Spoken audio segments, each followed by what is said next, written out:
اس کی تعین کو محو کر دیا گیا، مٹا دیا گیا، بھلا دیا گیا۔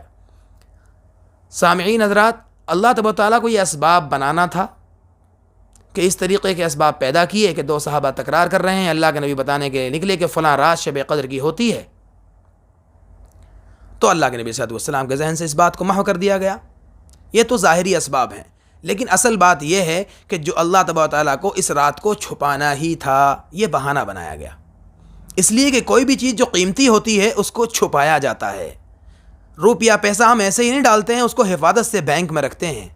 گھر کا سونا چاندی ہم ایسے ہی نہیں پھینک دیتے، اسے لاکر میں حفاظت سے رکھا جاتا ہے۔ تو یہ دنیا کا اصول ہے اور یہ طریقہ بھی ہے، جو جتنی قیمتی چیز ہوتی ہے اس کو چھپا کر رکھا جاتا ہے۔ تو یہ رات 1000 مہینوں سے زیادہ افضل، اس کو کیسے ایسے ہی عطا کر دیا جاتا؟ اس کا تو تقاضا تھا تھکا جائے، تلاش کیا جائے، جستجو کی جائے۔ جب جو چیز تلاش اور جستجو سے ملتی ہے اس کی قدر ہوتی ہے۔ چنانچہ ہم دیکھتے ہیں اولاد کو جب والدین کے وراثت میں کوئی پیسہ، روپیہ یا زمین یا جائیداد ملتی ہے، اس کی اولاد کو اتنی قدر نہیں ہوتی جتنا وہ جب خود کماتا ہے اس کی کمائے ہوئے کی قدر ہوتی ہے۔ تو اس سے یہ معلوم ہوا کہ جو چیز آسانی سے مل جائے، انسان کی فطرت ہے، مزاج ہے، اس کی قدر دانی نہیں کرتا۔ تو اللہ تبارک و تعالیٰ نے اس رات کو ان 10 دنوں کے اندر چھپا دیا اور فرما دیا کہ اس رات کو اس عشرے کے اندر، اس عشرے کی طاق راتوں میں تلاش کرو۔ طاق راتیں وہ راتیں کہلاتی ہیں جن کا جوڑ نہیں ہے۔ مثلا 20ویں روزے میں 21ویں شب، 23ویں شب، 25ویں شب، 27ویں شب، 29ویں شب، یہ طاق راتیں کہلاتی ہیں۔ رات پہلے آ جاتی ہے، دن بعد میں آتا ہے۔ جیسے مثال کے طور پر آج 20واں روزہ گزرا ہے، 21واں روزہ کل ہے، تو رات پہلے ہی آ گئی، آج 21ویں شب ہے۔ ان طاق راتوں میں سے ایک رات ہے، تو ان طاق راتوں میں شب قدر کو تلاش کرو۔ اور یہ اس کی وجہ کیا رہی کہ اللہ تبارک و تعالیٰ نے ہمیں اس امت کو یہ رات عطا فرمائی؟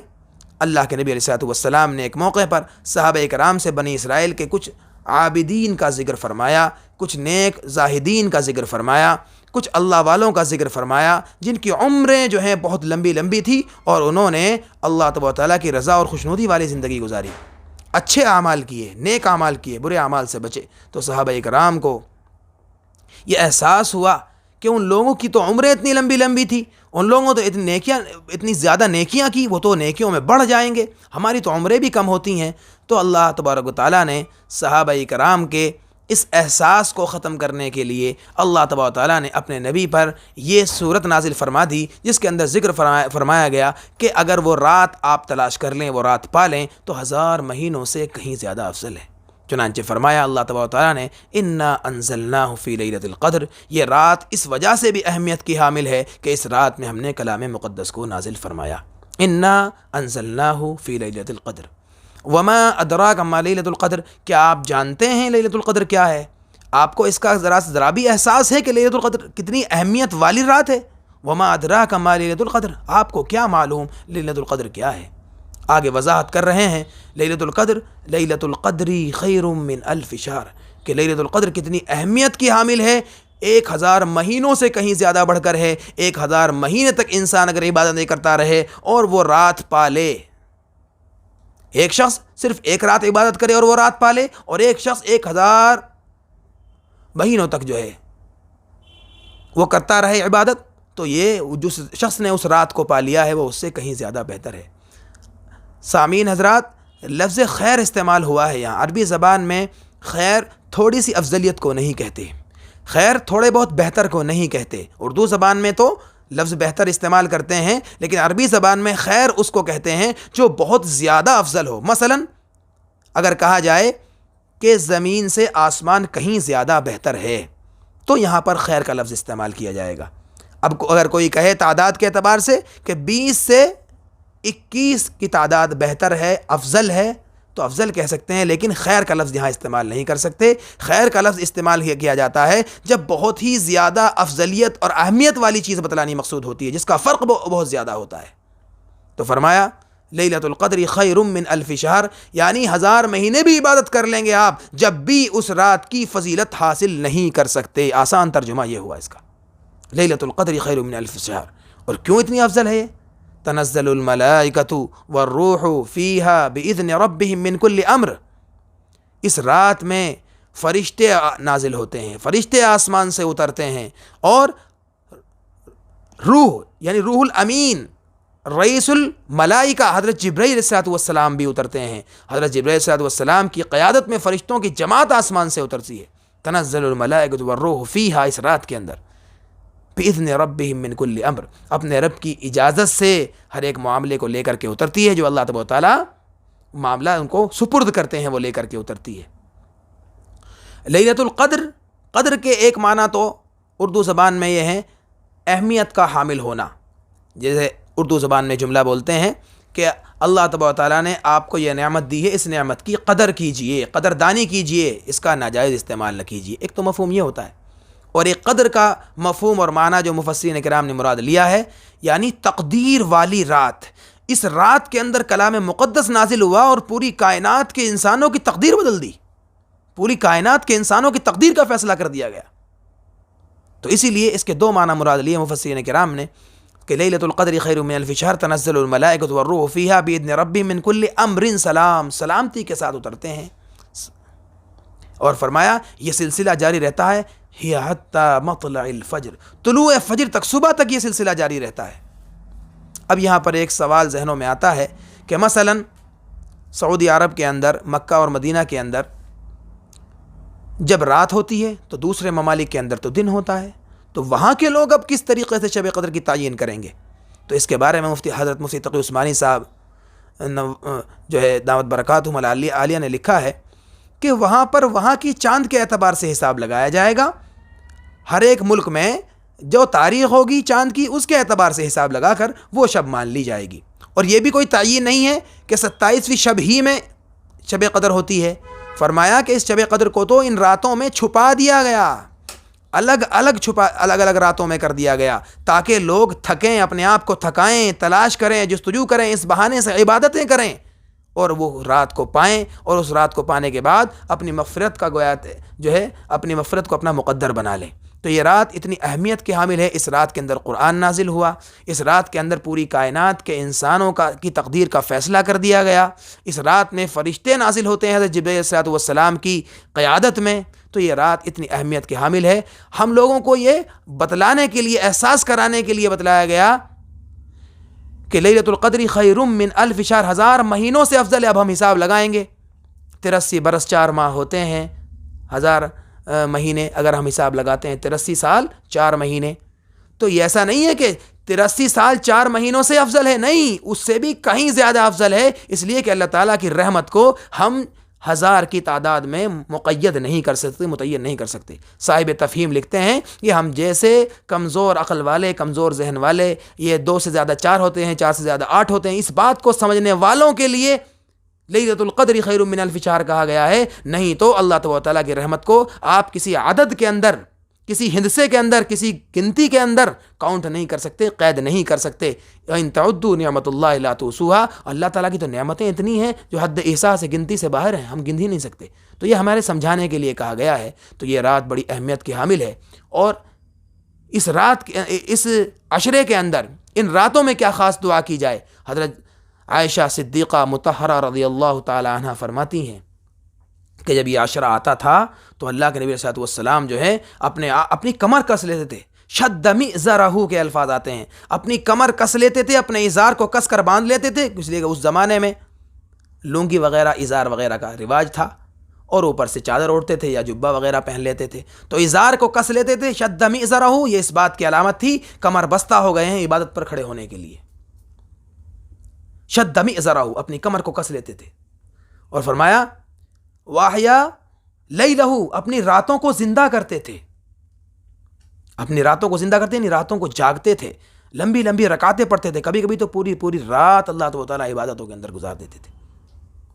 اور فرمایا وَأَيْقَظَ أَهْلَهُ، اپنے گھر والوں کو بھی اٹھاتے تھے، تم بھی اٹھ جاؤ، تہجد کی نماز پڑھو، یہ رات عبادت والی راتیں ہیں، ان راتوں میں عبادت کرو، کہ اس خاص عشرے میں یہ کام ہوتا تھا۔ نہیں تو کھلے ہوئے دنوں میں اللہ کے نبی جب تہجد کے لیے اٹھتے تھے کس طرح اٹھتے تھے؟ حضرت عائشہ بیان کرتی ہیں کہ اللہ کے نبی آرام سے بیدار ہوتے تھے، فرمایا انتعل رویدن، دھیرے دھیرے سے جوتے پہنتے تھے۔ اس کے بعد فرمایا واخذ رداءہ رویدن، دھیرے سے چادر لیتے تھے اپنی.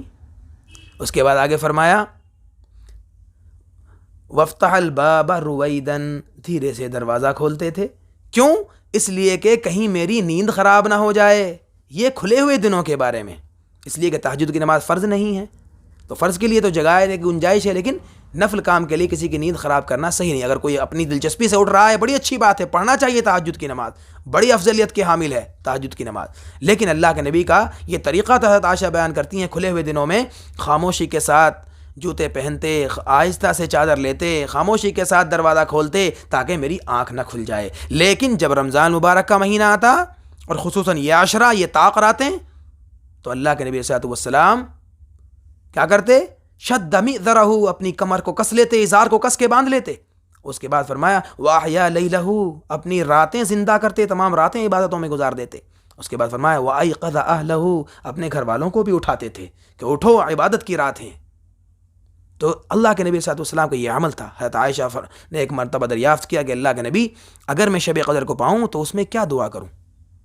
تو اللہ کے نبی صلی اللہ علیہ وسلم نے فرمایا تو یہ دعا مانگنا, اگر تو شب قدر کو کسی شب میں پائے تو یہ دعا مانگنا, اللہم انکا عفو کریم, اللہم انکا عفو کریم تحب العفو فاعف عنا یا کریم. اے اللہ آپ تو کریم ہیں, آپ تو بخشنے والے ہیں, آپ تو معاف کرنے والے ہیں, آپ تو بڑے کریم رب ہیں, آپ مجھے بھی معاف فرما دیں. اللہم انکا عفو کریم تحب العفو فاعف عنا یا کریم, اور آپ تو معاف کرنے کو پسند کرتے ہیں, آپ تو چاہتے ہیں بندہ مجھ سے معافی مانگے اور میں اس کو معاف کروں, اور آپ کے غصے پر تو آپ کی رحمت کہیں زیادہ غالب ہے. اے اللہ تعالیٰ آپ مجھے بھی معاف فرما دیں, اور آپ تو معافی کو پسند کرتے ہیں. تو یہ دعا اللہ کے نبی صلی اللہ علیہ وسلم نے حضرت عائشہ کو بتائی. اب یہ راتیں شروع ہو گئی ہیں, ان راتوں میں ہمیں چاہیے کہ ان راتوں میں سے کسی رات کو ہم مس نہ کریں. ان راتوں میں اپنے گھر والوں کو بھی جگائیں, خود بھی تنہائی میں کسی کونے میں بیٹھ جائیں. ضروری نہیں ہے کہ مسجد ہی میں آیا جائے, اپنے گھر کے کسی کونے میں بیٹھ کر عبادت کی جا سکتی ہے. اور نفل عبادت تو ہوتی ہی تنہائی میں ادا کرنے کے لیے اور گھر میں ادا کرنے کے لیے ہیں. فرائض جو ہے جماعت کے ساتھ مسجد میں ادا کیے جائیں, نوافل وغیرہ جو ہیں وہ اپنے گھر میں, تاکہ گھر کا ماحول بھی دیندار بن جائے.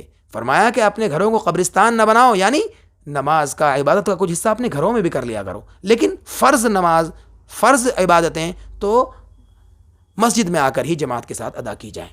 تو یہ راتیں چل رہی ہیں, ان راتوں میں ہمیں چاہیے کہ ہم اللہ تعالیٰ سے اپنی لو لگائیں, اپنے گناہوں کی معافی کو طلب کریں. اللہ تعالیٰ کی مغفرت جوش مارتی ہے, اللہ تعالیٰ کی رحمت جوش مارتی ہے, اور اللہ تبارک و تعالیٰ دیکھتے ہیں کہ کون بندہ مجھ سے کس طرح کس حالت میں گڑ گڑا رہا ہے, کس طرح دعا مانگ رہا ہے. تو اللہ تبارک و تعالیٰ بخشنے کے لیے رحمت خدا بہانہ بھی جو ہے, اللہ تعالیٰ کی رحمت تو بہانہ ڈھونڈتی ہے. بس ہم لوگوں کو چاہیے کہ ہم لوگ اپنے آپ کو اللہ تعالیٰ کی رحمت کی طرف متوجہ کر کے اور اس رحمت کو اپنے اوپر اوڑھ لیں, اپنے آپ کو ڈھانپ, جس طرح چادر سے اپنے آپ کو ڈھانپ لیتا ہے کوئی انسان, ہم اللہ کی رحمت سے اپنے آپ کو ڈھانپ لیں. پھر دیکھیں اللہ تبارک و تعالیٰ کس طریقے سے ہماری مغفرت فرماتے ہیں اور کس طرح سے ہمیں گناہوں سے پاک کر دیتے ہیں. اللہ کے نبی علیہ السلام نے ایک حدیث میں فرمایا من قام لیلۃ القدر ایمانا و احتسابا غفر له ما تقدم من ذنبه, جس شخص نے لیلۃ القدر کو ایمان کی حالت میں پایا اور اس نے اس میں قیام لیل کیا, رات کو نماز پڑھی, تہجد پڑھی اور اپنے رب سے لو لگائی, تو اللہ تعالیٰ اس کے گزشتہ گناہوں کو معاف فرما دیتے ہیں.